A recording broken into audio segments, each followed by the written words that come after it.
Welcome to Immigrant. Welcome to a space where you can be vulnerable, a space where you're not going to be judged, a space where you can be authentic. And my hope and desire is to inspire and motivate everyone that click onto this podcast. So welcome to another episode of Immigrate.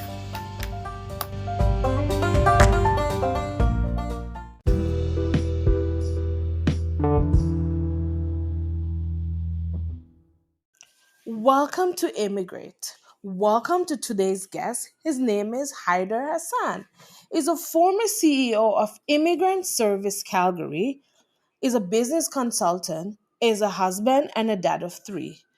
Today, I'm so excited to welcome him onto our podcast because Hyder has so much knowledge and so much information of growth and changing mindset of individual once you put your mind to it. So thank you for joining my podcast today. Welcome, Hyder. Thank you for your gracious comments. So Hyder, so tell us about yourself. Even though I talk a little bit about you, tell us about yourself. Yes, well, I'm a son of newcomer parents who came to Canada in 1999, and they came from Pakistan. My dad was an engineer, my mom was a lawyer, and I came with my younger brother and younger sister. And that is a defining moment of what came afterwards, because before that I was, I would say like a mixed between academics and sports, average grade 8, grade 9 student. And I remember myself being a dreamer as well. So when I came to Canada, that's when we were navigating the challenges of onboarding. That period really defined what I did and the career that I chose. So I spent 15 years in various roles in finance, started from the bottom, and then I was grateful to lead a leading settlement organization as their CEO. And now I'm doing, as you said, a little bit of consulting and one or two transformational projects that are going to be announced shortly in the next few months here. Wow. I mean, and this guy's not a old person. So he says 50 years. He started very young. And that's the reason he's a mentor to me, because he started so young and he's so successful already. And we're not gonna put his age out there, but he's pretty young. But he's doing really well for himself. So why do you think your parents came to Canada? Because I know you said he came at a young age. Yes. Why do you think your parents came here? Simple word is meritocracy. Because my dad wanted us to live in a society where we didn't have to go through corruption or have advantages because of our privilege in our home country, because both of my grandfathers were really influential in politics and in business. So he wanted us to work on ourselves and gain results through our knowledge and skills that he would accumulate. So that's why he wanted us to move to Canada, because he thought that was one of the best countries in the world to live your potential. So, can you share like an experience you have had since you moved here as a kid and now becoming an adult? Like, what your experience was like? Yes. I remember a story. We were 2 weeks in and my father had to go back to his home country to finish an engineering assignment because he didn't take any bribes. He was high-level government executive, which means in those countries is that your salary is very low, but your benefits are really high. For example, you get a car, you get gas allowance, you get other benefits. But there's also a two-tiered system as well. So the government schools are generally underfunded. So in order to get a good chance of education, most students or most kids are sent to private school so that the quality of education is high. So I went to private school along with my siblings. So my father invested all of his savings on our upbringing and our private school. Why that's important is that he also left his privileged background from his grandfather or my grandfather, um, and he basically grew up in a mansion. That's just the easiest way to explain it. And then he broke off the family ties because he thought that that was not the ideal life. So he wanted to create his own family, and he taught like math tuitions to kind of again bring himself up. So the early challenge I remember when we came here, when he was back going to the engineering assignment, he gave my mother a couple of $100. I did a quick mental math and I said, "Holy moly! Like um, if I don't get a job, like we will not be able to afford the lifestyle." So I remember like searching for jobs on day one or day two of arrival. And this may sound weird, and I haven't talked about this publicly before, but I had a dream before we were coming to Canada that I was looking at this newspaper called the Etobicoke Guardian. Etobicoke is a place where we lived originally. And I had a deja vu moment because in the mailbox was Etobicoke Guardian. So I looked in it, and a new Harvey's, the restaurant, was being built, and they were recruiting for people. So I got myself an interview and also got one from my mother, who was also having some challenges in getting employment because she didn't have the classic no Canadian experience. Hmm. So, with all said, what was the most complex challenge that you think you have overcome in your journey, though? I think that was a challenge because we were running low on cash flow, and then, okay, there's two choices. Either I step up as a 15-year-old to assist the greater good of the family and then to go through the obstacles together, or I just focus on my own education, my own individual experience, and then that would have been good too. I chose the former, which is that requires some sacrifices. I couldn't play soccer. I was a big soccer player at that point. We used to play cricket as well. So my friends were playing. I was working at Harvey's 4 or 5 times a week. So going to school, then taking my bike, going to Harvey's, doing the shift, coming back at night. So I think that really impacted me both in a positive way, and also when I look back, I didn't really get like the classic 15-year-old, experience, because from that point onwards, I was always working one or two jobs. Hmm. So that was now, but if you look at the other side of the coin, did that Right. give me experience to develop my leadership ability and to create discipline in my life? Absolutely. So you think that that experience, that whole experience from your parents that you mentioned earlier, and now the more complex one, has shaped you into the person that you are today? Yes. Because it's all about developing people and making the tough calls, isn't it? You know, you get positions, a power or title to lead certain portfolios, and you're expected to live your values and produce results. So I developed a few leadership principles in all of these things that I worked on. You said something very profound just now, that you could have been there playing with your kids at soccer, but you're the eldest, right?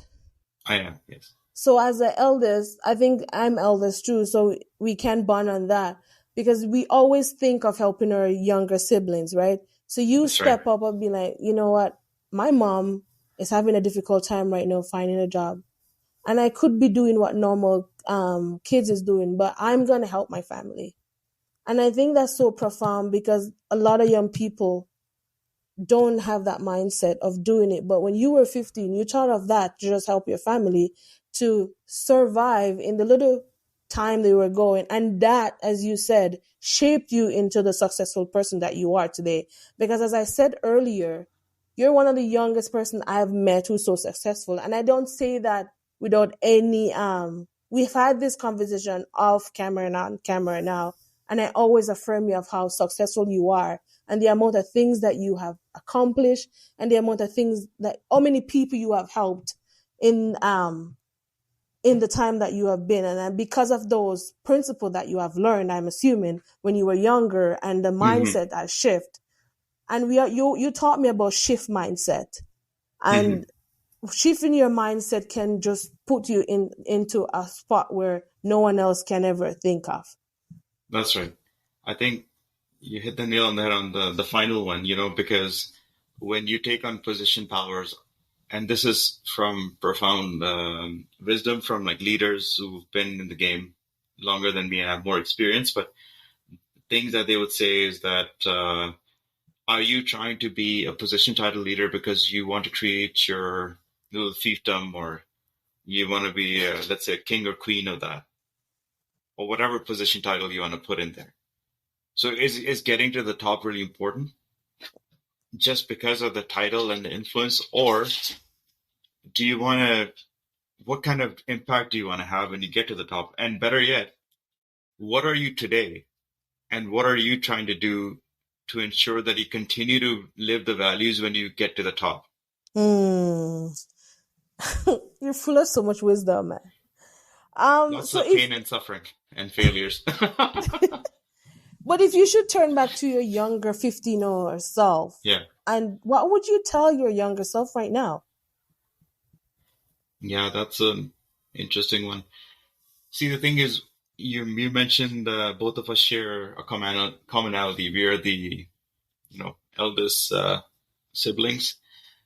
One of the things that I would tell myself is to draw a line between being showing up as a dad and showing up as a brother, because Mm, I think I may have crossed into that dad category, especially when my dad was missing from action because he was working on wrapping up things in his own career, and then also he also suffered like survival job situation that most newcomers go through because he had international experience. So they said to him, "You don't have any Canadian experience, so here's a custodian job." So he went from executive to custodian. So that really impacted his morale and his confidence, which then impacted the family dynamics a lot. right, right. So, what would you say is to your that I just elaborate a little bit about that because that's profound. Why would you move from a dad to a brother? Yeah, because when you don't have a father figure in the home and you see your siblings struggle and yearning for that type of energy, then I just did the best I could as a 15-year-old and made probably a lot of mistakes. Um, and being the showing up as an overbearing rule setter for my siblings, right? Creating discipline in them, because a few examples that both of them, their grades were going down. If I didn't interfere, and for example, parent teachers meeting, I would show up to the parent teachers meeting because my parents did not have capacity to attend. So now, did my siblings enjoy the fact that their elder brother is there, listening to the teacher and then holding them accountable afterwards? Probably not, right? Even today, like who likes to receive feedback and likes to be held accountable? So I think It, yeah. I'm trying to, especially after the pandemic, I'm trying to seek seek redemption from my siblings, like, and explain to them why I had to do what I had to do at that time to make the best decisions for the entire unit so that we Mm, would all succeed. The other option I had was just to, again, as I said, like focus on my own individual growth mm-hmm, and just be selfish and kind of move on. mm. But I chose the very complicated way, and I'm still reasoning with it. Like it's something that you did, and you look at the results. You talked about success earlier on the podcast. Well, how do we define success now, right? You receive your position title, you receive some monetary rewards, but for me, success is more like, can I carry and sustain healthy relationships with my family members or my friends for the long term? Hmm. Wow. Thank you for sharing that. Thank you for being vulnerable and sharing your story with us, because it's not easy to just come on here and just share and open up, and a lot of the things that we've talked about off camera, and I really appreciate you sharing it right now. But what Mhm. encouragement would you share to would you leave with an immigrant who is listening to this podcast and be like, you know what, I Mhm. came here very young, I still even not even as successful as you, but they're still going on and they're still struggling and they're still what would you encourage them and tell them? For me, I'm a product of mentors, Mm, and find a strong mentor, emulate what they're doing, mm, and you'll be successful. Because what the power of mentorship does to your mind or how you show up, it shifts your perspective. it does. I'll give you one example of that. One of my mentors is Lou Mulligan. I met him at Toastmasters in Ontario. He's a retired executive. When I was individual contributor in finance, Mm-hmm. he sat down with me and said to me, "What are you going to do next year when you become vice president?" And I laughed at him. I said, "That's like three levels up, Lou." Mm, But he certainly had an impact on making me think that I could get to that level because of mm, the quality activities that I was doing. For right. example, showing up to Toastmasters to improve my public speaking skills, Wow. mentoring other folks today so that when I became a position power leader, I could continue to be the same person and develop people. That's what I really enjoy about leadership, in fact. And then what's really interesting is that those people become future mentors. So it's like Right. you're passing the wisdom forward, and then they'll do it better than you. They'll look at your mistakes, they'll not repeat your mistakes, and then they'll put their own perspective on it. So I think the mindset is really critical. And I do believe that mentors can have a huge ability and impact in order to achieve that. And thank you for that. How has your spiritual journey impacted your journey here? I took this, very grateful to take this one course from Harvard University. It's called Public Leadership Credentials. In one of the modules, they invited a big leader who's done massive transformations in the world, and he said something to the effect of the following quote, which I haven't forgotten. And he said that in this transformational journey, now he was talking more about community transformations. And what's interesting about community-based transformations, you have to deal with government, you have to deal with nonprofits, you have to deal with private sector, all three. Mm-hmm. So they can get very complicated. So he said that not every single leader needs to be spiritual, but he Mm, did say that every single leader needs to have a spiritual wellspring, as he called it, where mm-hmm. you're continuously replenishing that Mm-hmm. energy. And that Mm-hmm. really, I always think about that, and I do believe in that. I know, yeah. So anything else that you think you want to share with someone as we end this podcast and with us? Anything else you want to share? No, I think if this podcast is geared towards newcomers, definitely take advantage of all the programs available from the federal government, and go through your planning sessions with settlement agencies. If you are planning or studying here, planning to study here, then again, research influencers like Tasha and other folks in the community and reach out to them. They'll tell you the straight goods of what you can expect from a bad, ugly, and good perspective. 3 words. I always ask my guests to leave 3 words. What was 3 words you would like to just leave here with everyone to encourage them? Reciprocity is a word I learned that from my one of my profs at Waterloo, sociology prof. He talked about lots of relationships are A versus B versus A, very binary. If you achieve reciprocity, you'll achieve things like point C's. So it's new for point A and B. So reciprocity would be one. Number two would be soulful. Um, my wife asked me that a couple of years ago, what's one word that defines you? And I came up with soulful because I do believe in the mind, body, and soul. When you're in alignment, you can create this energy about within yourself first. And that energy can, in fact, inspire other human beings on how you interact with them in the day to day. So that's my second word, is soulful. And the third one I would say is return on social investment. I know it's probably a lot of words, but I couldn't boil that down in one word. Maybe impact is a word. Yeah, I'll choose impact because when those first two are aligned, you're in reciprocity and you're doing good in the world. You will create massive amount of impact, both personally, professionally, and in your family.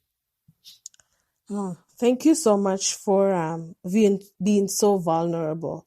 And I will say this so many times. Thank you for all that you have poured into me, for even believing that I one day would have done this, because we talked about this. And um, yeah, you're one of the And first you're doing person it. that I met that believed in me even when I didn't believe in myself. So thank you for coming on, and I know you're busy and putting some time in your schedule just for us to do this today. And Yeah, I always really have time for you. appreciate for your time and your effort and your words of wisdom. And I'm sure this is gonna bless someone's heart and inspire someone, and know that, you know what, even though doesn't matter what age you come to Canada, you can be successful in anything you do. So thank you for You're welcome. sharing, and hope to see you again. And Absolutely. To be continued. yes,